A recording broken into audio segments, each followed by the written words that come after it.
Order, order. Luke Pollard to move the motion. I beg to move that this House has considered improving rail links in South West England. Thank you, Mr Evans. It's a pleasure to serve under your chairmanship. I'm very proud to lead my first debate as an MP today on the urgent need to improve the train line in the southwest of England.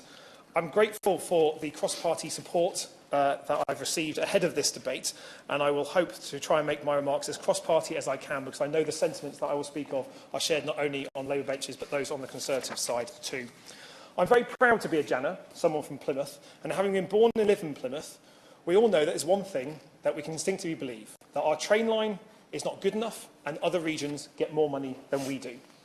As a region, we have been given and we have accepted a poor deal by government for too long. Across nearly all areas of government spending, the South West and the far South West in particular receives below average spend. Education, health, housing, road spend and rail spend, the South West lags at the bottom of the spending league tables. We need to change this, and we need to change this together. I'm so pleased that so many members from across the House are here to debate this topic.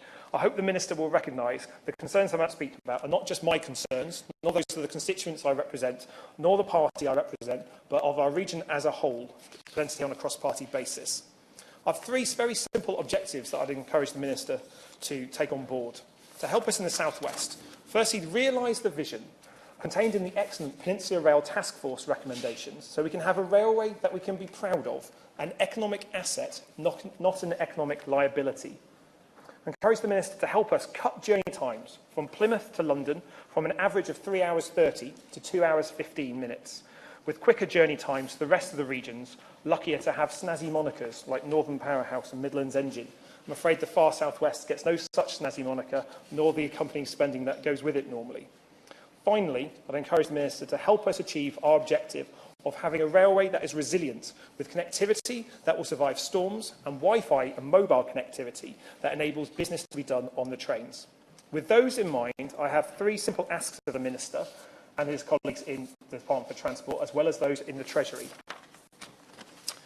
The first one of those is to look at how we can invest in quicker and shorter journey times. There's an opportunity now that the Minister will know to look at the speeds on the Devon Banks, the parts of the track between Plymouth and Exeter that are being repaired next year. While work is going on for this, 30 million, a bargain price of 30 million, the track can be straightened, rails replaced and the speed limit lifted from 60 miles an hour to 75 miles an hour. This would cut the journey from Plymouth to Exeter by 3 minutes. GWR trains would do it in just under an hour and cross-countries in around 55 minutes, a huge improvement on where we are now. Considering the billions being spent on HS2 to cut the journey time to the Midlands for those in London, this is a bargain. Secondly, I will ask the Minister's support for a pilot project in Devon and Cornwall of using Network Rail's GSM-R masts for public mobile signal to power calls on trains and proper full-distance Wi-Fi, something I know my neighbour and honourable member for South West Devon will hopefully pick on later. Finally, I ask the Minister to recognise the enormous amount of work put in by the Peninsula Rail Task Force, the councils, Network Rail, businesses and members to look again at the decision of his department to not formally respond to this report. It's a first-class piece of work and it deserves the benefit of a considered response by the Minister's department. Mr Evans, you'll be aware that the far South West is a beautiful part of the world, full of ingenious businesses, a superb tourism economy and the potential to deliver so much more. But we need greater investment in transport. Plymouth neither has an airport nor a motorway that ends in Exeter. And despite being the largest city on the south coast, larger than Portsmouth and Southampton, our journey times to the capital are slow and our transport spend smaller. Post-Brexit Britain needs to not ignore the talent and the potential of the regions. And in the far southwest, we have a region eager to deliver, but requiring strategic investment, especially in transport, to really motor. The funding gap for transport in the southwest is real. The Treasury's Country and Regional Analysis publication shows that in 2015-16, the total identified government expenditure on transport in the southwest was £277 per head. In London, the figure was £973 per head. That means spending in London is 3.5 times that spent in the southwest relative to population size. Spending in the southwest is the second lowest of all English regions, with only the East Midlands at £260 a head being lower. These figures are greater when you factor in spending on transport infrastructure. The Treasury's figures on public expenditure on rail by year and region from 15-16 state the figure for London is 5.16 billion, while the South West gets 357 million.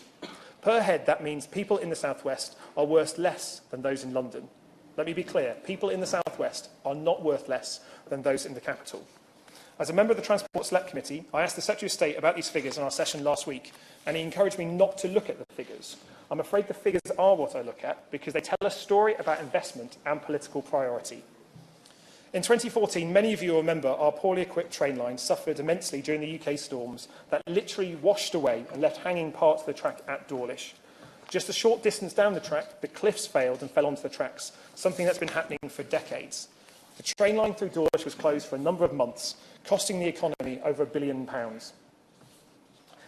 In the wake of these storms, the then Prime Minister, David Cameron, came to the South West to visit Dawlish and see the damage suffered for himself. In a press conference afterwards, he said, "Money is no object. Whatever it's needed will be spent. We will take whatever steps are necessary." Fine words, but the reality has often been quite different. It's not just in 2014 when the precarious train line at Dawlish gave out. Each time there are storms, cross-country trains who run Voyagers must cancel the last leg of their journey from Scotland to Penzance at Exeter because their trains short-circuit at Dawlish if they're hit by waves, blocking the track and requiring removal, effectively closing our rail line. This is not a historic injustice, but a regular occurrence.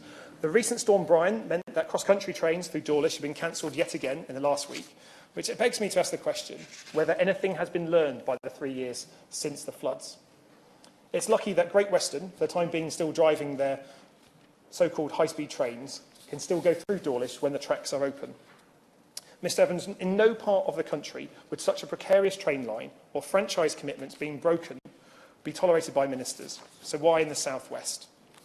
In the aftermath of those storms, the largely Conservative councils in the South West, together with largely Conservative members of Parliament, created the Peninsula Rail Task Force. They produced a series of excellent pieces of work that my party supports to set out a long-term programme of work to invest in our railways. I want to pay tribute to all those who've contributed and funded the PRTF reports and studies and who continue to serve and contribute to this regional undertaking today. Give way to my own friend. For giving away. And I fully understand that he's concentrating mainly on Dawlish and the Plymouth-London line, but would he also take the opportunity to give his support for the existence and investment in, continuing investment in the branch lines, such as the Avocet line, which plays a vital role between Exeter and Exmouth in my constituency? Right.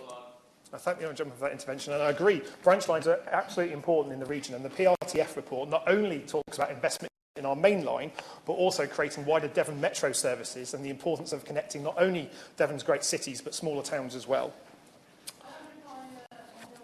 Yeah, happy on that note, just while we're broadening it out a bit, Mr Chairman, would my honourable friend agree that we also ought to look at new railway stations to help develop the whole network across the South West? For example, in my constituency, we are working on a railway station for Wellington, and I'm working with my honourable friend from across the border, from Tiverton and Honiton, for one at Cullumpton as well. And I know this government has committed, and I welcome the money for the new stations fund, but I wonder, in answering, whether the Minister might let us know for how long that fund's going to be accessible, and whether he might work with us to push this project forward when the time is right. I'm grateful for that intervention. More new stations can only be a good thing in our region, and indeed continuing investment in repairing and renewing existing stations, such as the effort being undertaken at Plymouth, is very appreciated as well. The Peninsula Rail Task Force is a fine set of reports, and 1 year since members opposite present here today presented it to the ministers, I'm afraid there's still been no formal response. In a written PQ I tabled on the 20th of July, the Minister confirmed the DfT will not formally respond to the PRTF report at all. I think that's disappointing and something I encourage the Minister to look at again. This is a fine piece of work which sets out what signals, what track, what curves and junctions need upgrading to achieve quicker and more resilient journeys. It's a costed plan, some £9 billion in total, with £2.5 billion of immediate asks. I'm pleased that in the general election my party leader, someone who is also fond of trains... Oh yeah, please do. I thank the honourable gentleman very much for giving way, and I very much agree with him that there is so much more that can be done to the track to make sure that we actually get those trains faster. And one thing, I want to get faster trains to Plymouth, but I also want to make sure they stop at Tiverton Parkway on the way. They don't get there faster by not stopping there. And the final point, very much back up what my honourable friend from Taunton said about the station in Columbton as well as Wellington, and don't forget the southern line from Water to Exeter as well, because there's also a great deal more can be done with that one as well. Thank you. I'm grateful for that intervention. He makes a point well. I was saying that in the general election I was pleased that my party leader was so persuaded by the case for rail investment in the South West that he backed spending £2.5 billion on these immediate asks in the PRTF report: track straightening, signal upgrades and speed improvements, resilience at Dawlish and preparation for a Dawlish avoiding line. I feel I'm gaining a similar reputation as the Leader of the Opposition for liking trains. If Labour can do this, then can I ask the Minister to look at the spending that is yet unallocated in CP6 for funding of the PRTF projects? The Secretary of State recently announced £48 billion of maintenance and repair funding, with investment in infrastructure to follow in the so-called software documents. My ask, and I'm sure those certain of other members here, would be for the far South West to gain our fair share of that funding, because I do not believe voters nor members would accept or support yet more money going to other regions without the far South West getting our fair share.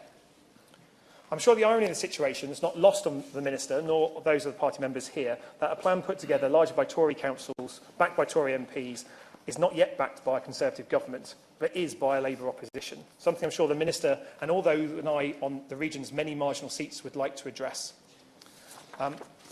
Ms Evans, we need to have a railway we can be proud of, and the autumn budget is the government's chance to give us exactly that. Our railway should take 2 hours 15 to London, not 3.5. And we need to make sure we're investing in reducing the journey times at every possible opportunity. The Peninsula Rail's Task Force, Speed to the West, identified an opportunity that presents itself in the autumn budget to allocate £30 million of new money and shave 3 minutes off the journey. To complete this work, £600,000 is required for Network Rail to finalise their technical studies, remodel the track plans, and the work itself would cost £25 to £30 million. This is a once-in-a-lifetime opportunity because those tracks will not be repaired again, according to the chair of the PRTF, for another 60 to 70 years. So I'd encourage the Minister to make the case, support us in making the case to Treasury and his own department in spending that money. Finally, I'd like to take a moment here to look at the wider South West and what transport infrastructure means for our region as a whole. Last Friday at Exeter Chiefs, I joined members and businesses from across the region at the South West Growth Summit, and I took a pledge to back the South West, as a number of members also did here. I believe the biggest single boost that could be delivered to our region to enhance our economic performance in our region is investment in our train line. But I would say this to the Minister. He and I are both big fans of modal shift, moving people from their cars onto trains.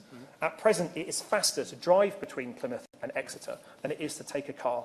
Can I ask the Minister for help to make modal shift possible so we can reverse those two statistics? Politics, I think, has changed, and new approaches have changed. I think other regions of our country are seeing the way that opposition and government MPs have joined together to champion transport schemes in their region. And I hope that's what can be created in the far South West here, because I think as a region we need to be stronger and bolder, more relentless in delivering transport schemes, and more passionate with government to make sure that we are getting the funding that we deserve. If we continue to suffer from poor transport links, we risk losing jobs and missing the chance to protect and grow the economy in the South West. So, Minister, I'll be grateful in his concluding remarks if you could address the request for a pilot on Network Rail's mobile masts in Devon and Cornwall for mobile train signals, £30 million for the speed upgrade on the Devon banks, and a proper response to the PRTF report.